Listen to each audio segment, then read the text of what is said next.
तो 2 साल में अगर बीच में नहीं समझ में आई ना, तो वो अंकल आके तुम्हें बायोलॉजी के ट्यूशन नहीं देगा। हेलो एवरीवन, दिस इज शोभित निर्माण। सबसे पहले तो थैंक यू यार, आप सभी ने पिछली वाली वीडियो पे बहुत ज्यादा प्यार दिखाया। काफी बच्चे बोल रहे थे कि भैया एक बहुत बड़ी परेशानी में हम फंसे हुए थे, उसका समाधान आपने दिया।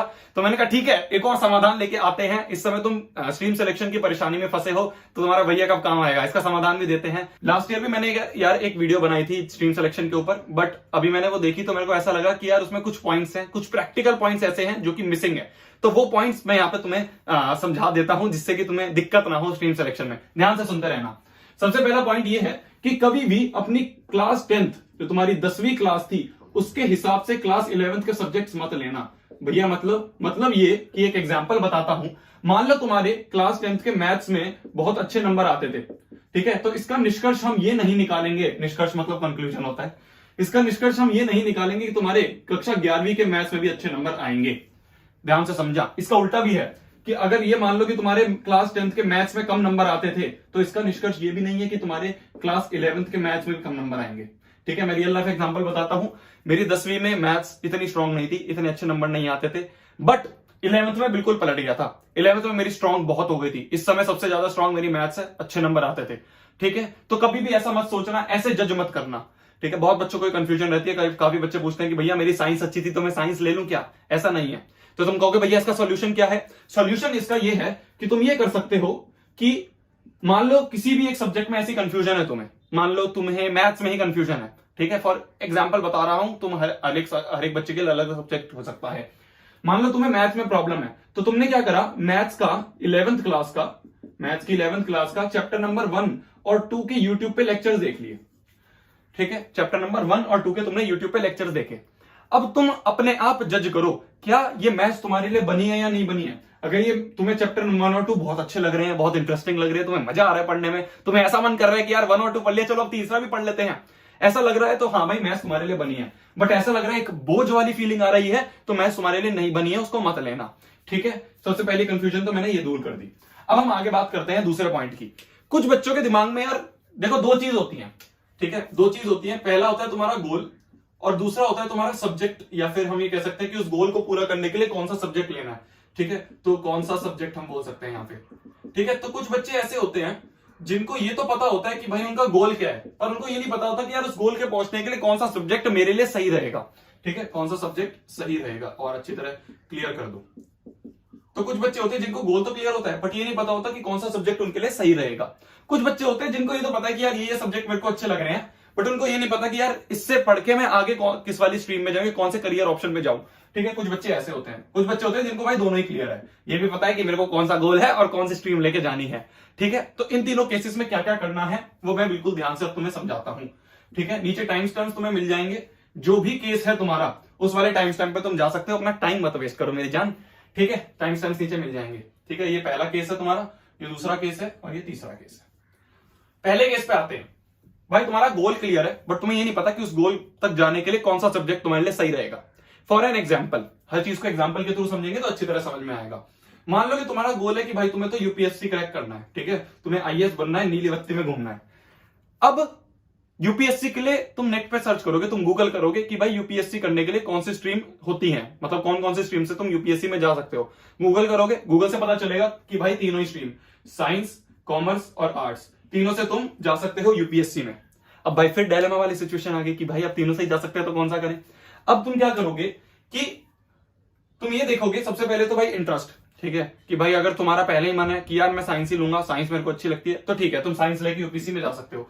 बट फिर अगर तुम्हारा ये केस है कि तुम्हें अभी भी नहीं समझ में आ रहा है, तो मैं तुम्हें एक रियल लाइफ एग्जांपल लेके समझाता हूं। ठीक है, रियल लाइफ स्टोरी बताता हूं तुम्हें। मेरे 11th क्लास में यार एक सीनियर था, है ना, उस बंदे बहुत अच्छा था, वो पढ़ाई में बहुत अच्छे नंबर आते थे, क्लास 10th में 10 CGPA आए थे उसके, और उस बंदे ने आर्ट्स ली थी। ठीक है, तो मैंने पूछा क्या भैया यार आर्ट्स क्यों लिया आपने? तो उन्होंने बोला कि देख मेरे को यूपीएससी आगे मेरा गोल है, मेरे को यूपीएससी का एग्जाम देना है, यूपीएससी एग्जाम देने के लिए मैं कोई भी तीनों स्ट्रीम में से जा सकता हूं। तो मैंने ये सोचा कि यार तीनों स्ट्रीम ही सही सही लग रही है, ठीक है, पढ़ तो मैं कोई भी सकता हूं, तो ऐसा करता हूं आर्ट्स ले लेता हूं, इससे मेरे को थोड़ा फ्री टाइम ज्यादा मिलेगा।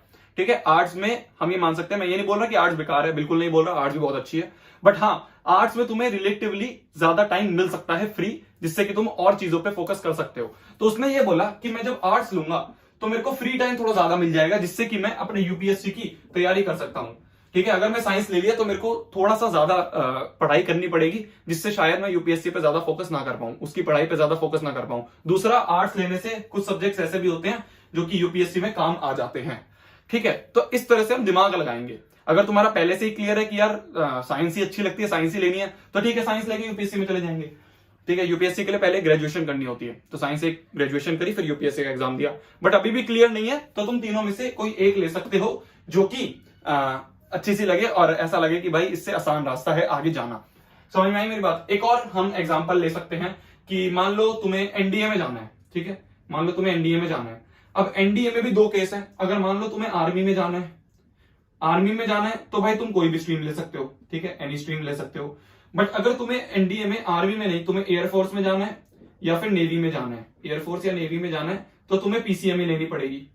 ठीक है, तो एनडीए में जाना है और इनमें जाना है तो पीसीएम ही हो गया फिक्स। ठीक है, तो अब तो कोई कंफ्यूजन नहीं रही। बट फिर से अगर आर्मी में जाना है तो तुम कोई भी एक स्ट्रीम ले सकते हो। तो कोई भी एक स्ट्रीम ले सकते हो, कैसे चूज करोगे? जिस तरह से यहाँ पे मैंने चूज करा। ठीक है, समझ में आई मेरी बात? तो अगर तुम्हारा कोई ऐसा केस है तो इस तरह से ना दिमाग लगाओ। ऐसा तो नहीं है यार मैं हर एक बच्चे का, यहाँ पे जितने भी बच्चे देख रहे हैं, हर लाखों बच्चों का एग्जांपल लेके बता दूंगा। बट मैं तुम्हें थिंकिंग प्रोसेस बता रहा हूं कि इस थिंकिंग प्रोसेस से तुम अपनी बेस्ट जो स्ट्रीम है वो सेलेक्ट कर सकते हो। ठीक है, समझ में आई मेरी बात? यार मेरे को ऐसा लग रहा है बोर्ड ना लगे। ठीक है, तो थोड़ा ये टॉपिक ही ऐसा है, इसलिए मैं जितना हो सकता है उतनी अच्छी तरह समझाने की कोशिश कर रहा हूं। अब हम दूसरे केस पे आते हैं कि यार अगर तुम्हारा गोल जो है वो, तुम्हें सब्जेक्ट पता है बट तुम्हें ये नहीं पता कि यार उससे मैं आगे कौन से करियर ऑप्शन में जाऊं। ठीक है, गोल या फिर करियर हम बोल सकते हैं, ये नहीं पता तुम्हें। तो यार अब क्या करेंगे हम? फिर एक एग्जांपल लेके चलते हैं। हम एग्जांपल ये ले सकते हैं कि मान लो तुम्हारा जो सब्जेक्ट है, तुमने सोच लिया कि तुम्हें कॉमर्स लेनी है। ठीक है, तुम्हें कॉमर्स लेनी है बट तुम्हें यह नहीं पता कि अब उससे मैं कौन से करियर ऑप्शन में जाऊं। तो तुम क्या करोगे? वापस गूगल पे जाओगे, लिखोगे करियर ऑप्शंस इन कॉमर्स, उसमें लाखों करियर ऑप्शंस आ जाएंगे, नीचे पूरी एक लिस्ट आ जाती है। और उस लिस्ट को ना एक एक करके देखो, जो भी उसमें से एक एक्साइटिंग सा लग रहा है ना, ऐसा लग रहा है कि यार ये तो बड़ा अच्छा सा लग रहा होगा, है ना, ये करने में तो शायद अच्छा लगे, तो उन 3-4 या 5-6 जितने भी ऑप्शन तुम्हें लग रहे हैं उनको एक पेज पे लिख लो। मान लो तुम्हें कॉमर्स का, तुमने गूगल पे देखा क्या क्या करियर ऑप्शन है और तुमने उनमें से कुछ 4-5 चीजें लिख ली। ठीक है, कुछ 4-5 चीजें हम वापस सोच सकते हैं। मान लो तुमने लिख दिया कि चार्टर्ड अकाउंटेंट काफी अच्छा सा लग रहा है। ठीक है, तुम्हें जर्नलिज्म काफी अच्छा सा लग रहा है, तुम्हें भाई टीचिंग काफी अच्छी सी लग रही है लाइन। ठीक है, और क्या हो सकता है? और क्या हो सकता है? मान लो इतना ही है। ठीक है, तुम्हें सीए, जर्नलिज्म और टीचिंग में काफी इंटरेस्ट सा लगा, तो तुम क्या करोगे? मान लो तुम्हें इवेंट मैनेजमेंट काफी और अच्छा लगा। ठीक है, मान लो तुम्हें इवेंट मैनेजमेंट और अच्छा सा लगा, तो तुम क्या करोगे? अब तुम्हारे पास ये 4 ऑप्शन है, ये 4 तुम्हें काफी एक्साइटिंग से लगे। अब तुम इंडिविजुअली इन सब के बारे में और रिसर्च करोगे। कैसे रिसर्च करोगे? वापस एक बार तो तुम गूगल से रिसर्च कर सकते हो। ठीक है, तुम अपने कुछ रिलेटिव से डिस्कस कर सकते हो। रिलेटिव से ये डिस्कस नहीं करना कि ये लू ना लू, जो रिलेटिव इन चारों में से किसी एक प्रोफेशन में है उससे जाके तुम ये पूछ सकते हो कि यार कि जो भी है तुम्हारे अंकल आंटी भैया भाभी जो भी है, उनसे जाके पूछ सकते हो कि अंकल इसमें कौन सा क्या क्या रहता है ना, टीचिंग लाइन में या फिर जर्नलिज्म में क्या क्या करना होता है, रोड मैप क्या रहता है, ये जाके तुम उनसे पूछ सकते हो रिलेटिव से।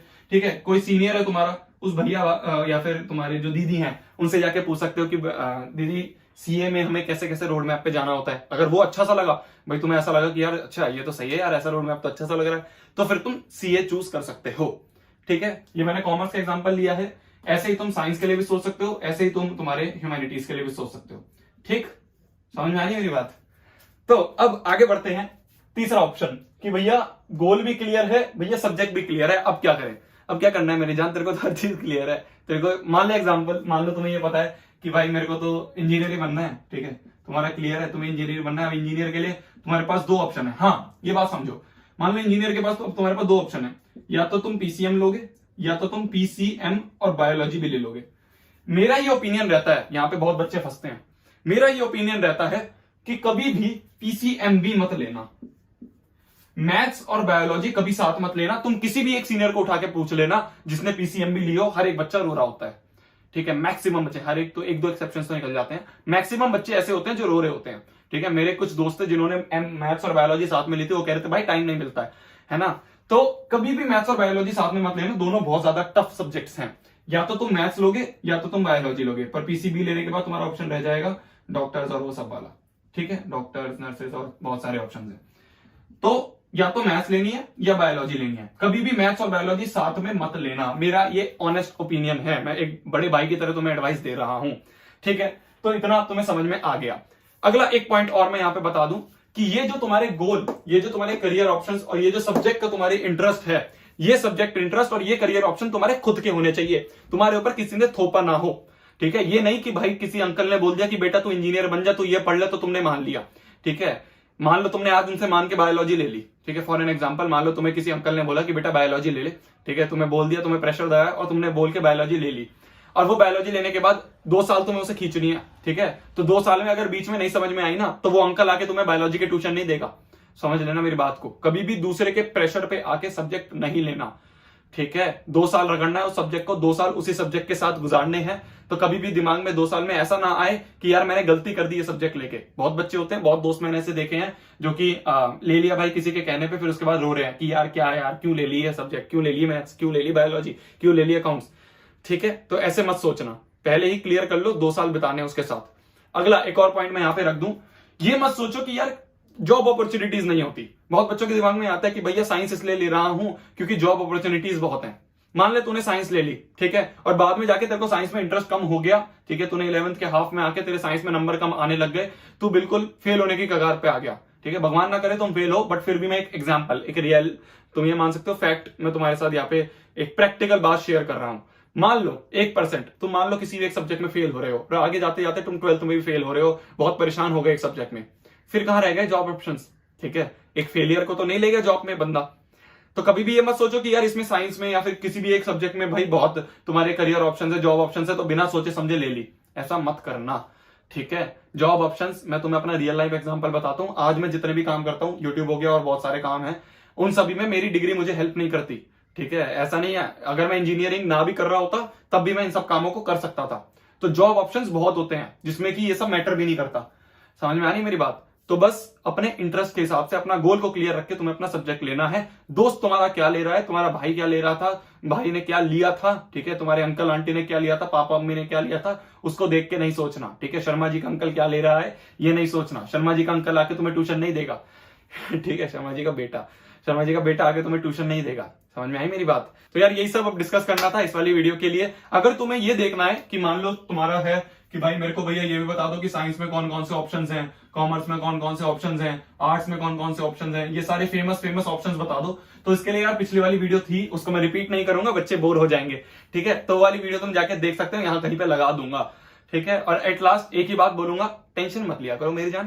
तुम्हारा भैया यहाँ पे खड़ा और तुम टेंशन ले रहे हो, टेंशन लेने का काम तो मेरा है। तुम बस मन लगा के अच्छी तरह पढ़ाई करते रहो, आगे बढ़ते रहो, आगे का काम मैं संभाल लूंगा, ठीक है। टेंशन मत लिया करो, आराम से पढ़ो, है ना। और अगर कोई भी अभी भी डाउट रह गया हो तो मैं सोचूंगा 1-2 दिनों में इंस्टा पे लाइव आ जाऊंगा, ठीक है। उसमें तुम क्वेश्चंस पूछ लेना, और तब तक के लिए वही पढ़ना है, फोड़ना है, कहर मचा देना है और आग लगा देनी है, ठीक है। 11th अच्छी तरह शुरू करनी है, फुल जोश के साथ स्टार्ट करनी है।